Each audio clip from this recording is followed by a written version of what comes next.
दोस्तों, आज हम बात करने वाले हैं पवन पुत्र हनुमान जी के बारे में। जी हाँ, आप जानकर हैरान हो जाएंगे कि आज भी हनुमान जी जीवित हमारे आसपास ही किसी रूप में है। आप सभी को तो पता ही है कि हनुमान जी भगवान श्री राम के महाभक्त हैं। भगवान श्री राम के बाद सबसे पहले जिनका नाम स्मरण किया जाता है तो वो है हिंदुइज्म के सबसे ताकतवर और सबसे लोकप्रिय हनुमान जी। इनकी बहादुरी और शौर्य की कहानी तो हर किसी ने सुनी ही होगी। रामायण के बाद हनुमान जी सैकड़ों सालों बाद महाभारत में भी जिंदा थे। हैरानी की बात तो यह है कि हनुमान जी जिनके मरने या वापस स्वर्ग में जाने की बात किसी भी ग्रंथ में देखी नहीं गई।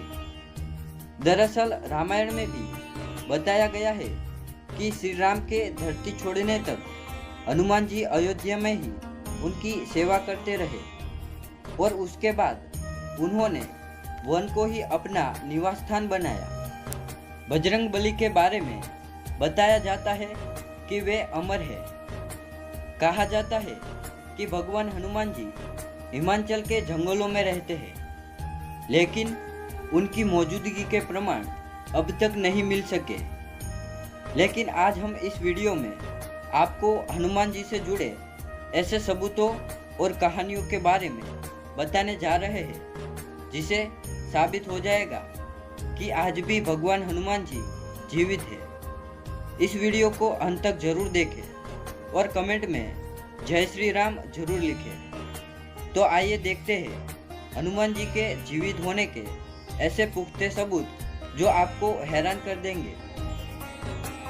पहले नंबर पर आता है श्रीलंका के जंगलों में मातंग नाम की एक जनजाति से मिलने आते हैं हनुमान जी।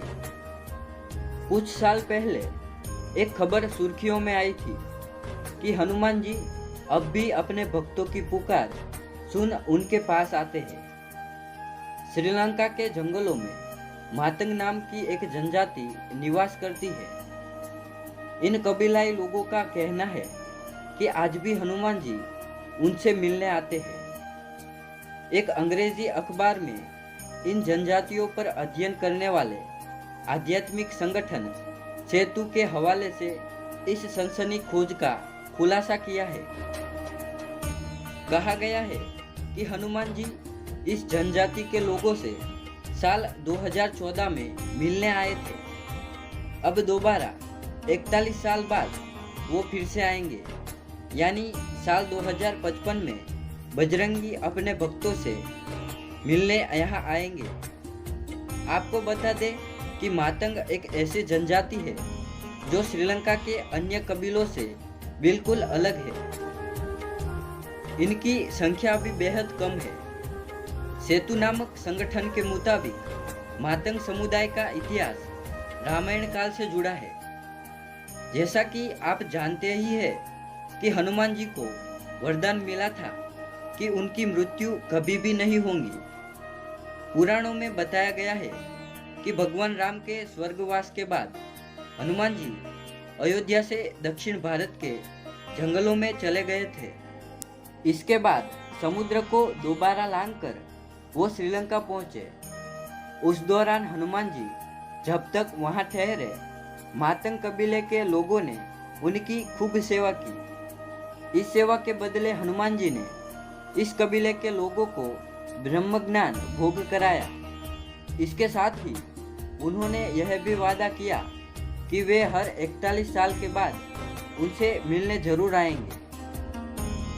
हनुमान जी के पैरों के निशान धरती पर हनुमान जी के अस्तित्व को लेकर हमेशा से अलग अलग तर्क किए जाते हैं।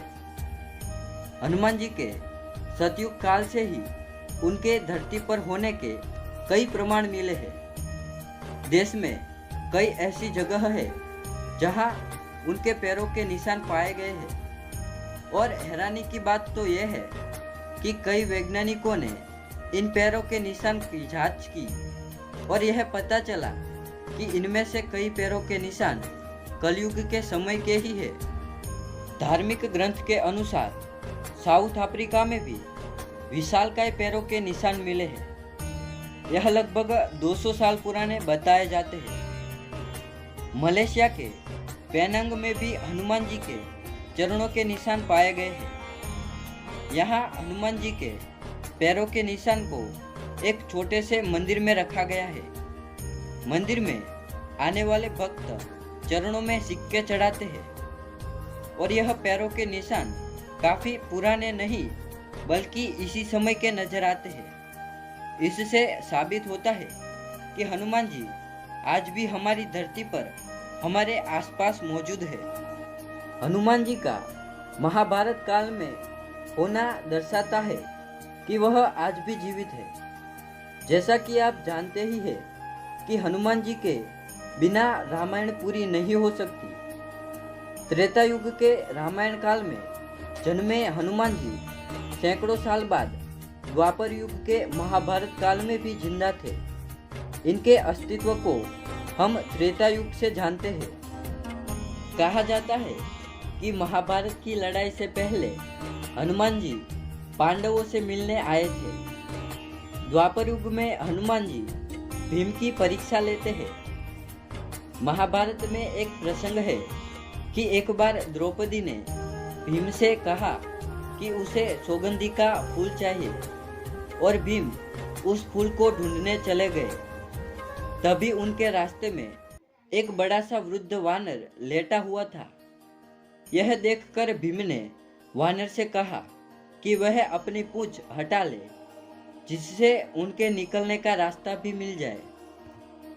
इस पर वानर ने कहा वह बहुत वृद्ध है और वह अपनी पूंछ हटा नहीं सकते।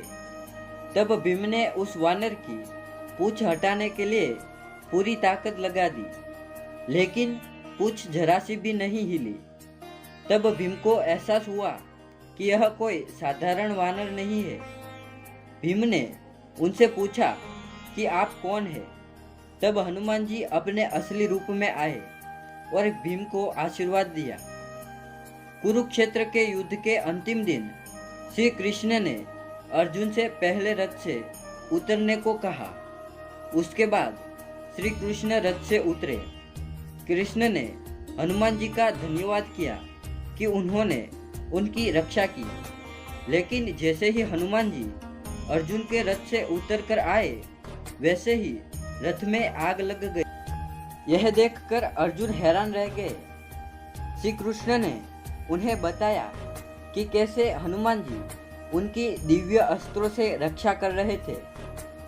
इससे हमें पता चलता है कि कैसे हनुमान जी सिर्फ रामायण के ही नहीं बल्कि महाभारत के भी एक सबसे महत्वपूर्ण किरदार थे। कहने का तात्पर्य यह है कि हनुमान जी रामायण काल के त्रेता युग में पूरे 12 लाख सालों से जीवित थे और उसके बाद भी द्वापर युग में, जो कि 8.6 लाख वर्ष होता है, उसमें भी जीवित थे। आज का युग यानी कि कलयुग, जो कि 4.3 लाख वर्ष का है, उसमें से भी केवल 5000 साल ही अब तक बीते हैं। तो दोस्तों, यह कहना गलत नहीं है कि इस काल कलयुग में भी हनुमान जी जीवित है। हनुमान जी को अमरत्व का वरदान प्राप्त था और सालों के आंकड़ों से यह साबित हो जाता है कि हनुमान जी आज भी हमारे बीच मौजूद है। कलयुग में भी हनुमान जी ने दर्शन दिए हैं। संत माधवाचार्य जी ने हनुमान जी को 13वीं सदी में अपने आश्रम में देखने की बात बताई।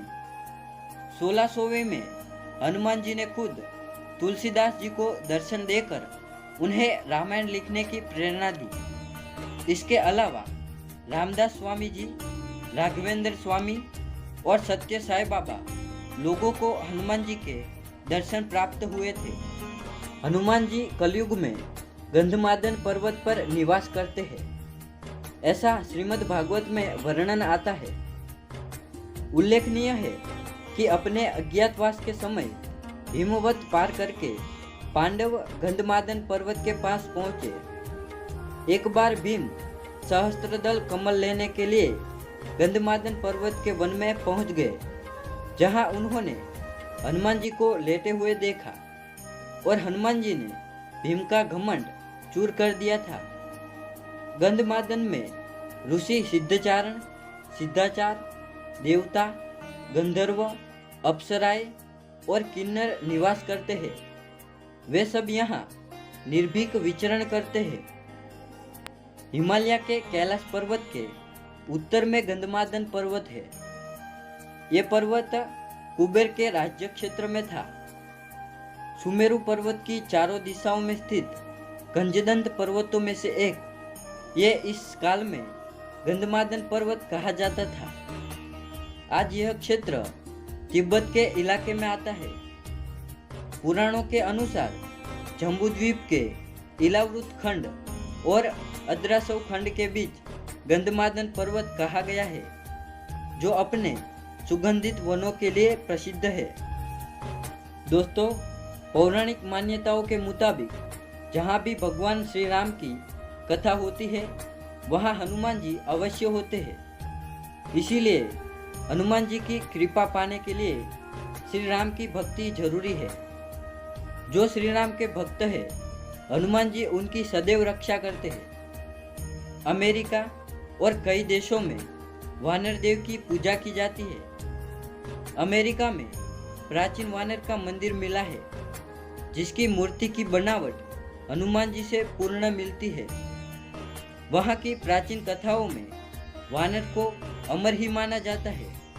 हनुमान जी ने वरदान से अमरत्व को हासिल किया था और वो कलयुग के अंत तक धरती लोक पर विराजमान रहेंगे। जब कल की अवतार अधर्म का अंत करेंगे और धर्म की स्थापना करेंगे, तब हनुमान जी उस महाशक्ति में ही लीन हो जाएंगे। तो दोस्तों, अगर आपको यह वीडियो पसंद आया हो तो वीडियो को लाइक और शेयर करें और कमेंट बॉक्स में जय श्री राम जरूर लिखें। धन्यवाद। जय हिंद, जय भारत।